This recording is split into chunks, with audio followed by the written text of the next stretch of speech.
Sometimes I feel really stupid admitting the mistakes that I make, like forgetting to accurately count the carbs, or forgetting to bolus before I eat, or forgetting to take bedtime insulin when I was on MDI. Like, I felt dumb saying it out loud. Oh, I forgot these things that should be ingrained in my head as completely normal, rote things to do. But I don't know, sometimes you just forget. And saying it out loud makes me feel like an idiot, because it seems like these are things that I should have figured out. They should just be part of the flow of like my life with diabetes. It shouldn't be this big thought process. It should just be naturally what I do.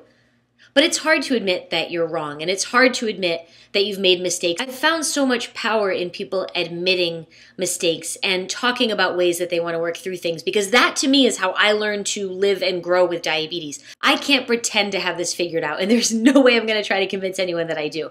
But there's so much power in being honest in your experiences and saying what real life with diabetes is like. I don't believe in any of those articles that say 10 quick ways to lower your blood sugar in the morning, or 10 easy foods to eat to reverse diabetes, because I don't even want to get into why reversing diabetes makes my head explode. But the point is, I don't think there's a quick fix to anything, and I don't think that there's a long-term fix for everything either. I think the minutia of diabetes requires flexibility and how you manage it. So what works for me today probably won't work for me in a year or two, and it definitely wouldn't have worked for me a couple of years ago. It's finding your footing in the moment that you're in. Living with a disease that a lot of people view as invisible, finger quotes, or something that they're like, oh yeah, I didn't know you had diabetes. I didn't realize it was that easy or hard. I didn't realize that these were the things that you did every day to achieve the baseline that other people take for granted. I didn't know that's what you did. And it's not like you want to constantly highlight the things that you do to stay alive, but it's okay to touch upon those things. It's okay to admit that you don't have things figured out, and it's okay to admit that you make mistakes, and sometimes that you make the same mistakes over and over again.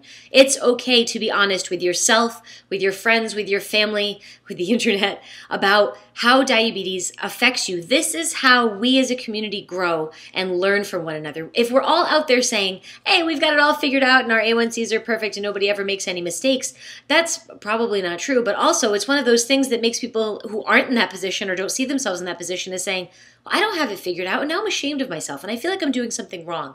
No one's doing anything wrong. It's a matter of us helping one another do things better.